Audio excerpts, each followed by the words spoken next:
이 시간에는 그 1강의 이제 마지막 시간이 되겠습니다. 그 애착 외상 중에서 네 번째 정서적 학대에 대해서 알아보도록 하겠습니다. 정서적 학대는 신체적 학대보다는 훨씬 더 심각한 외상적인 영향을 주는 거죠. 자, 정서적 혹은 언어적 학대는 신체적 학대 및 성적 학대보다도 더 힘들다고 합니다. 이는 심리적 학대가 포함이 됩니다. 이제 언어적 학대, 뭐 예를 들어서 그 어릴 때 이런 얘기를 많이 해요. 너는 다리 밑에서 주워왔다. 그러면 그것 때문에 굉장히 괴로워하는 거예요. 그래서 가끔은 그 다리 밑에 진짜 가본 사람이 있다고 그래요. 엄마가 나를 조금 잘 안 해주면 나를 다리 밑에서 데려와서 그러나? 이런 생각을 하게 되는 거죠. 자, 심리적 학대는 수치감을 조장하고 두려운 것으로 막 겁을 주고 애들이 두려워하는 거를 막 더 그냥 이렇게 하는 거예요. 아이는 두려워하는데 어른들은 그걸 또 막 즐거워하는 식으로 하는 거. 이게 사실은 정서적 학대거든요. 그다음에 아동의 기본적인 욕구를 박탈하는 거예요. 뭘 먹고 싶다고 하는데 밥을 안 주거나, 사랑을 받아야 되는데 사랑을 주지 않고 거부하거나, 이런 거. 그리고 아끼는 것을 파괴하는 거. 이게 굉장히 심각합니다. 중학생이 있었는데 학교 갔다 오면 그 게임을 좀 많이 하게 됐어요. 그러니까 부모의 입장에서는 그게 너무 신경이 쓰이고 화가 나는 거예요. 하지 말라고 해도 내가 뭐 1시간만 한다, 2시간만 한다 계속 하니까 말도 안 들으니까. 그러니까 어느 날 이제 막 아버지가 화가 나가지고 그 하나밖에 없는 컴퓨터를 그냥 망치로 갖다가 완전히 다 파괴를 해버렸어요. 박살을 내버렸어요. 어떤 일이 일어났겠습니까? 그날 이후로 그 중학생은 완전히 그 컴퓨터하고의 그 애착 관계가 굉장히 이제 밀접했는데 자기가 박살난 거예요, 사실은. 그때 그로부터 이제 학교도 가지 않고 방에서 나오지도 않고 은둔형 애투리가 돼버린 거죠. 결국은 그 아끼는 것을 파괴하는 것을 통해서 그 아이에게 자기의 어떻게 보면 분신과 같이 자기가 그렇게 아꼈던 것을 박살내버렸으니까 자기가 그렇게 박살내는 것, 당한 것으로 이제 느끼는 거죠. 그리고 극도의 공포를 조성하고 공갈 협박, 그리고 부당한 지식. 자녀들도 이게 옳은 것인지 틀린 것인지 알잖아요. 근데 옳지 않는 것을 계속 시키는 거예요. 이것처럼 또 괴로운 것이 없죠. 이제 부당한 지식, 이런 것들이 다 정서적 학대에 해당한다라고 이렇게 보면 되겠습니다. 자, 정서적 학대의 징후들이 이렇게 다양하게 있는데, 첫째는 학습 장애를 유발합니다. 아까도 말씀드렸지만 정서적으로 불안하면 집중이 안 되고, 집중이 안 되면 당연히 학습이 안 되는 거죠. 그리고 이제 그 불안한 그 마음을 달래기 위해서 나름대로 그것을 해소하기 위해서 행동을 하는데, 그게 뭐냐? 그게 이제 문제 행동이 되는 거예요. 뭐 결석을 한다든가, 가출을 한다든가, 또 싸움을 한다든가, 다양한 비행 행동을 하는 거죠. 뭐 술을 마시거나, 담배를 피거나, 뭐 이제 이런 여러 가지 것들을 하겠죠. 그 다음에 신체 및 정신건강 문제의 위험의 증가로 이어질 수 있는 장기적인 영향을 주게 됩니다. 자, 그리고 정서적인 학대를 받게 되면 일단 어떻게 되겠습니까? 상처를 받는 거잖아요. 여러분, 이 몸의 상처를 받으면 어때요? 쓰라리죠. 아프죠. 마음의 상처를 어떨까요? 마음의 상처도 쓰라리고 아파요. 그렇게 되면 어떤 현상이 일어나겠어요? 우울한 거죠. 내 몸이 어딘가 아프면 거기에 신경이 쓰여서 우울할 수밖에 없죠. 그리고 뭔가 자녀가 요구를 할 때 그 욕구를 계속해서 이제 좌절을 해버려요. 안 돼. 그러면 이제 무망감, 절망을 하게 되죠. 그러면 미래에 대해서 어때요? 나는 이런 욕구가 있어서 이걸 충족해서 그 다음에 뭘 하고 싶은데 그게 좌절되다 보니까 결과적으로는 불안감을 느끼게 됩니다. 그리고 혼란스러움. 이게 또 심각한 거죠. 나를 사랑하고 나를 아껴줘야 될 그 아버지, 어머니가 나에 대해서 왜 이렇게 힘들게 하는가? 왜 이렇게 나에게 고통을 주는가? 진짜 우리 엄마, 우리 아빠 맞아? 혼란스러운 거죠. 네. 그렇게 되면 결국 자기 자신에 대해서 쓸모없다고 느껴집니다. 이게 뭐냐면 나는 쓰레기 같은 존재야. 결국은 자존감을 완전히 저하시키고 더 나가서 나도 나를 싫어합니다. 얼마나 엄마 아빠가 내가 싫으면 이럴까? 엄마 아빠가 나를 싫어하는 거 보니까 내가 문제가 있구나. 문제 있는 나도 싫어하는 거예요. 그래서 그게 심각하면 어떤 일이 일어나느냐? 자기 혐오가 돼요. 자기 혐오. 굉장히 불행한 거죠. 자, 애착외상의 5번째는 방임입니다. 방임이라고 하는 것은 보호자가 아동에게 위험한 환경에 처하게 하거나 의식주, 의무교육, 의료적인 조치 등을 제공하지 않는 행위를 말합니다. 그래서 방임도 일종의 범죄다. 이렇게 보는 거죠. 자, 방임에는 물리적인 방임, 물리적인 방임이 있는데 기본적인 의식주를 제공하지 않는 행위, 상해와 위험으로부터 아동을 보호하지 않는 행위, 그 다음에 교육적 방임, 보호자가 아동을 학교 의무교육에 보내지 않거나 아동의 무단 결석을 허용하는 행위. 학교를 안 보내는 거예요. 그리고 학교를 안 갈 때 가라고 얘기도 하지 않아요. 교육적 방임이죠. 그 다음에 의료적 방임. 아동에게 필요한 의료적 처치를 하지 않는 겁니다. 지금 배가 아파서 너무너무 힘들다고 그러는데 병원에 가야 될 거 아니에요. 신경을 안 쓰는 거죠. 네. 그 다음에 유기. 아동을 보호하지 않고 버리는 행위, 아동을 병원에 입원시키고 사라진 경우, 이런 것들이 이제 유기에 해당되겠습니다. 이러한 것들은 이제 아동복지법상 처벌을 받게 되는데 5년 이하의 징역 또는 3천만 원 이하의 벌금에 해당합니다. 그리고 유기, 영아유기, 학대, 아동 혹사, 유기치상 등으로 처리가 가능합니다. 자, 위에 이 방임의 종류를 3가지로 말했는데 다른 학자는 이렇게 다음과 같이 3가지로 또 얘기하기도 합니다. 정서적 방임, 아동의 정서 상태에 반응을 보이지 않는 것, 정서적 방임, 이거는 설명을 했고요. 이 2번째는 인지적 방임인데 이것은 이 위에서 보는 교육적 방임과 같은 의미라고 볼 수가 있습니다. 인지 교육적 발달을 지원하지 않습니다. 얘가 뭐 한글도 알아야 되고 뭐 더하기 빼기도 알아야 되는데 그거에 대해서 교육적 발달에 대해서 지원하지 않는 거 인지적 방임이다. 그다음에 마지막 3번째는 사회적 방임입니다. 아동의 사회, 대인관계의 발달에 무관심해요.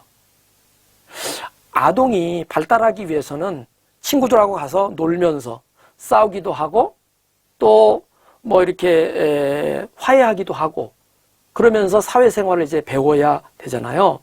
그러면 아이들하고 놀아야 돼요. 근데 아이를 아예 놀지 못하게 해요.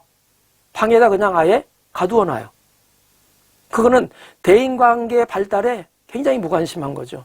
그런 아이들이 최소한 10년 이상 그런 생활을 한다면 나중에 성인이 돼서 대인관계를 제대로 하겠습니까? 제대로 못하는 거죠. 그게 바로 뭐냐? 사회적 방임이다. 이렇게 볼 수가 있겠습니다. 방임의 징후를 보게 되면 이 발달 지연 및 성장 장애, 그리고 건강 상태가 불량하고, 평소에는 결석을 안 했는데 어느 날부터 결석을 자주 하고, 지속적인 피로가 있는 거. 그리고 비위생적인 상태, 뭐 얼굴에 때국물이 있고 세수를 안 한 것 같고 뭐 이런 거죠. 계절에 맞지 않는 옷차림, 여름인데도 겨울은 입고 온다든가 뭐 이런 것들. 그리고 비행이나 또는 도벽, 불안정감을 호소할 때 방임의 징후가 있다. 이렇게 보시면 되겠습니다. 애착 외상의 5번째는 가정폭력입니다. 심리학자 드보라 로즈는 우리가 피난처라고 생각하는 가정이야말로 가장 위험한 장소라고 결론을 지었습니다. 사실 우리 가정이 베이스 캠프가 돼야 되거든요. 근데 베이스 캠프, 아주 안전한 피난처가 아니라 가장 위험한 장소다. 왜냐하면 가정폭력에 가장 많이 일어나는 곳이 어디냐면 가정이기 때문에 그렇죠. 그래서 배우자의 폭력을 어떻게 대처할 것인가에 대해서 어떤 우리 집단에서 이제 일어난 사례 중에 하나인데, 이분이 결혼을 하자마자 얼마 있지 않아서 사소한 일로 남편하고 말다툼을 하다가 남편이 이 손을 들어서 자기를 막 내려치려고 하는 거예요. 폭력을 가하려고 하는 거죠.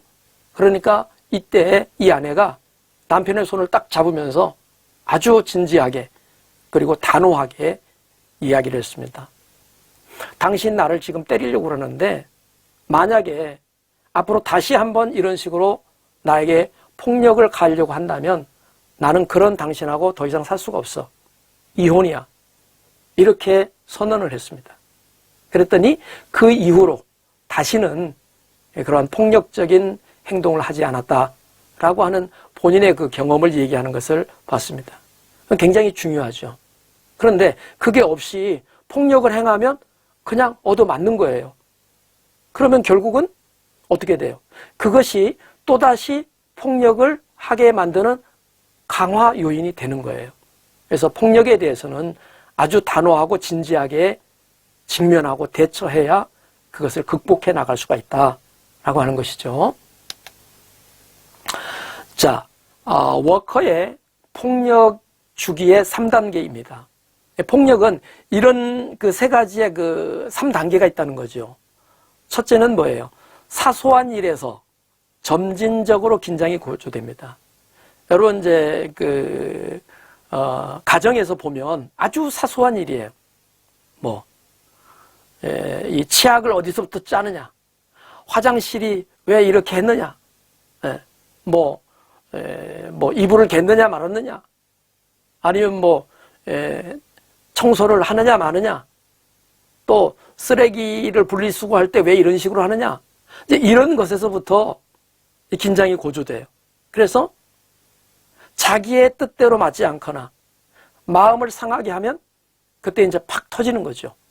그래서 심한 폭행, 욕설이 나오거나 이제 신체적인 폭력이 발생하게 됩니다.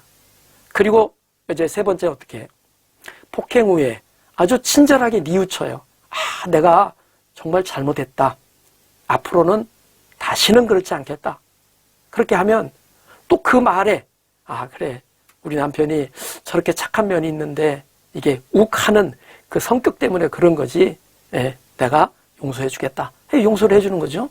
이런 것들이 그런 폭력을 또다시 이제 강화시키는 그런 이제 원인이 되는 것이죠.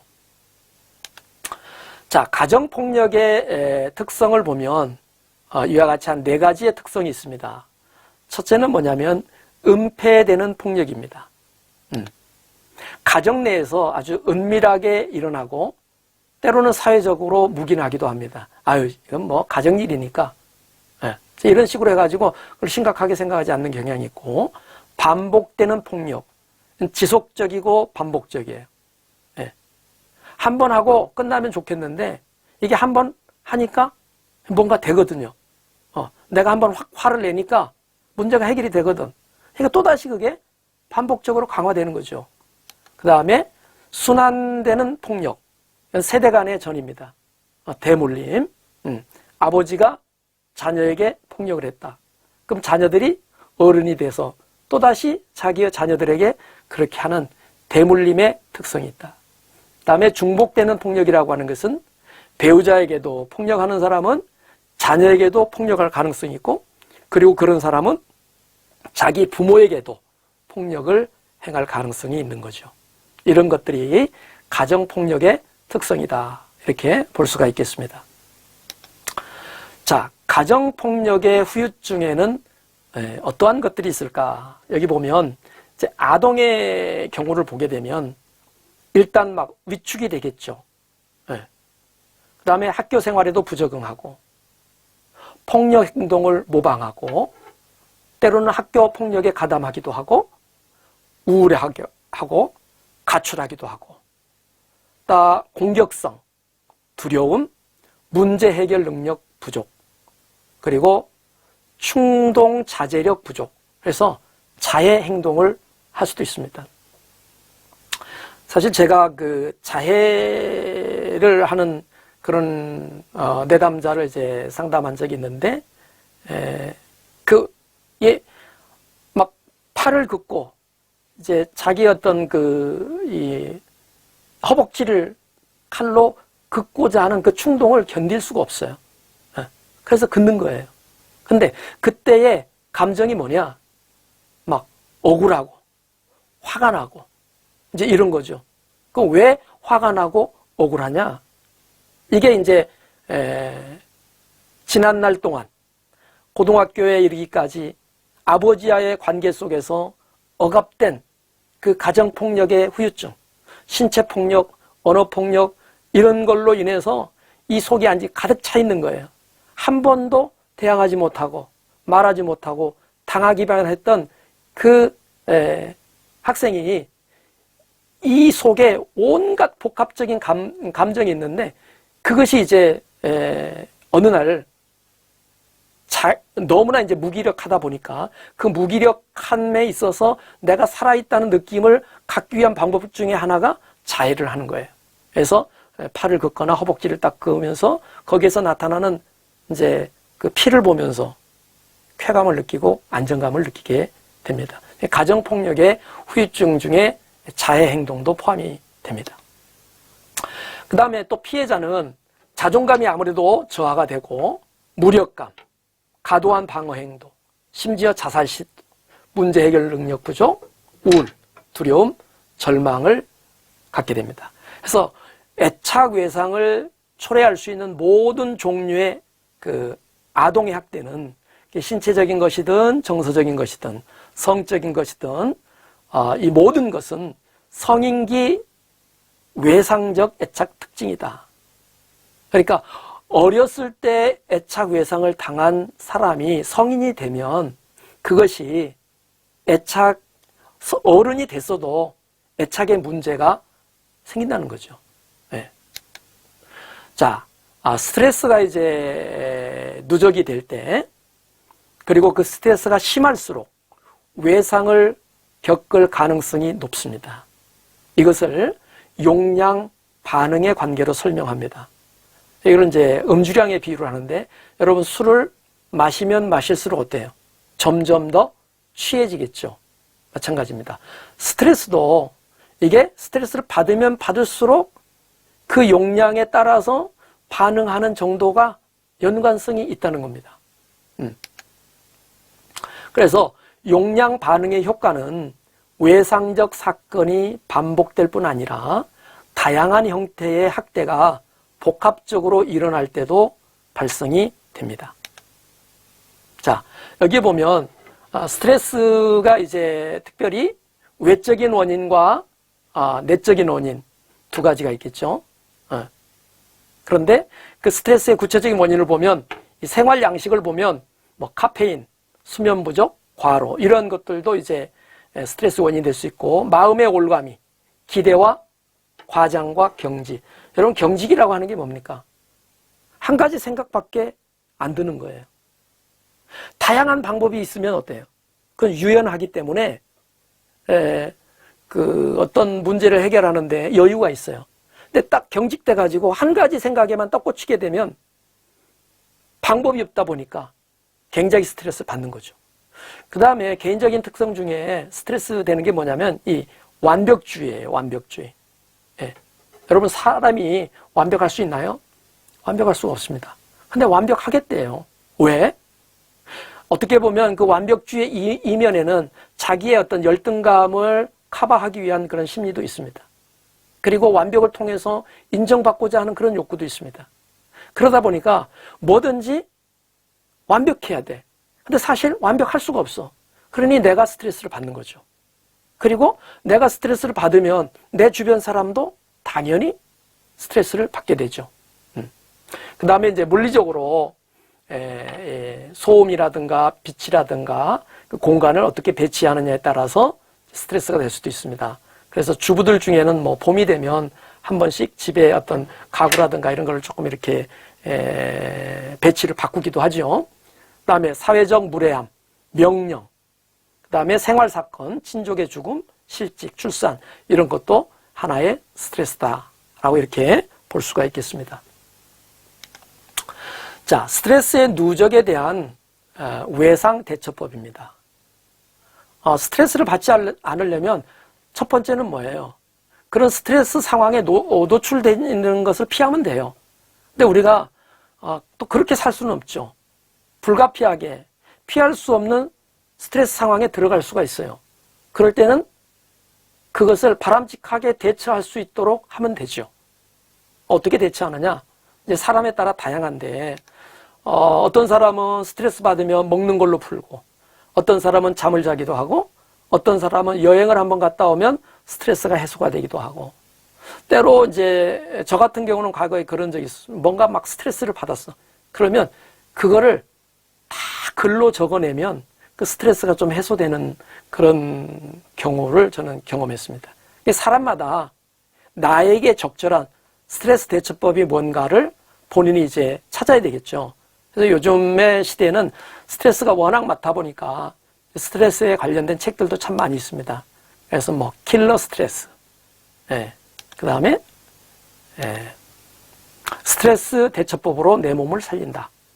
그런가 하면 또 굿바이 스트레스, 이런 다양한 프로그램을 통해서 스트레스를 해소하려고 하는 이제 그런 사람들에게 도움을 주는 책자와 프로그램들이 있습니다. 자, 관찰자의 관점. 외상을 일으키는 객관적 사건도 중요하지만 더 큰 영향은 외상 사건에 대한 주관적 경험에 따라서 외상의 여부가 달라진다. 이거는 뭐 이전 시간에도 한번 언급했던 것이죠. 내가 그것을 어떻게 보느냐에 따라서 그 외상의 여부가 달라진다 하는 거죠. 자, 외상 후 스트레스 장애의 판단 기준이 뭐냐? 심리적 외상이 직접적 신체적 손상을 수반하는데 신체적 위험이 없어도 심리적 안정감의 위협과 손상은 매우 외상적일 수가 있습니다. 자, 아동기 내내 학대나 혹사를 당하면서도 외상을 겪지 않는 경우가 있습니다. 보통 학대나 혹사를 당하면 외상을 겪어야 되잖아요. 근데 그거를 극복하는 사람들이 있어요. 그리고 그것이 외상이 안 되는 경우가 있어요. 그런 경우는 뭐 여러 가지 이유가 있겠지만 그 중에 하나가 자기 경험을 평가할 합리적인 기준이 없어서 그것을 당연히 생각하는 경향이 있다면 그것이 외상이 안 될 수도 있습니다. 얼마 전에 제가 그 EBS TV에서 어떤 프로그램을 봤는데 그 과거에 그 가수 생활을 하면서 힘들었던 그 옛날을 되새겨 보면서 지금까지의 삶을 조명해주는 그런 가수였는데 그때 그 나왔던 분이 그 쨍하고 뱃들날 이거를 불러서 일약 그냥 스타가 됐던 송창식 씨였습니다. 그분이 그런 얘기를 하더라고요. 자기가 젊었을 때 2년 동안 노숙자 생활을 했었대요. 그 얘기는 그만큼 힘들었다는 거예요. 먹고 사는 게 힘들고 할 일도 없고 그래서 2년 동안 노숙 생활을 했는데 그거는 어떻게 보면 굉장히 큰 본인에게 있어서 불행한 경험이고 외상이 될 수도 있죠. 그런데 그거에 대해서 전혀 그런 의식을 못 가졌대요. 왜냐하면 나만 이렇게 힘든 것이 아니라 다른 사람도 다 힘들게 사는 것이라고 생각을 했기 때문에 그 힘든 과정을 자기는 당연히 생각했다는 거예요. 그러니까 본인에게 있어서는 왜 나만 이렇게 노숙을 해야 돼? 예? 다른 사람은 잘 먹고 잘 살았는데 내 인생이 왜 이러나? 이제 이런 식으로 생각하면서 비교를 하면 굉장히 우울하고 또 비참하고 그랬을 텐데 그런 생각을 하지 않았던 거죠. 그렇기 때문에 그분의 경우에는 이제 그거를 극복할 수가 있었고 나중에는 정말 그 가수 생활을 하면서 참 크고 작은 어려운 일들이 많이 있었지만 그것을 극복해낼 수 있었다라고 하는 본인의 그 인생 스토리를 얘기할 때 참 의미 있게 제가 본 적이 있습니다. 자, 증상과 외상의 관계입니다. 뚜렷한 외상 기억을 과소평가하는 것이 해로운 만큼 아무런 증거 없이 외상 경험을 다양한 문제와 정신과적 증상의 원인이라고 하는 것은 위험하죠. 예를 들어서 불안, 우울 및 물질 남용이 외상의 경험과 관련이 돼요. 그렇다고 우울하거나 불안하다고 해서 다 외상을 경험한 것은 아니다 하는 것을 우리가 알아야 되겠습니다. 그리고 외상적인 사건에 노출되었다고 해서 장애가 다 발생하는 것이 아닌 세 가지 이유가 있습니다. 첫째는 외상의 심각도겠죠. 그다음에 둘째는 개인의 취약성. 그래서 우리가 몸의 건강도 그렇잖아요. 똑같은 상황에서도 몸이 약한 사람이 있어요. 마찬가지로 그 외상에 있어서 그 취약한 사람이 있어요. 그게 심리적인 건강이 약한 것이죠. 그런 것들이 이제 그 외상에 내가 더 취약하냐 취약하지 않느냐에 문제가 되는 거고, 그 다음에 세 번째는 개인의 회복 탄력성. 외상을 경험했을 때 그것을 회복하는 데 있어서 개인차가 있다는 거예요.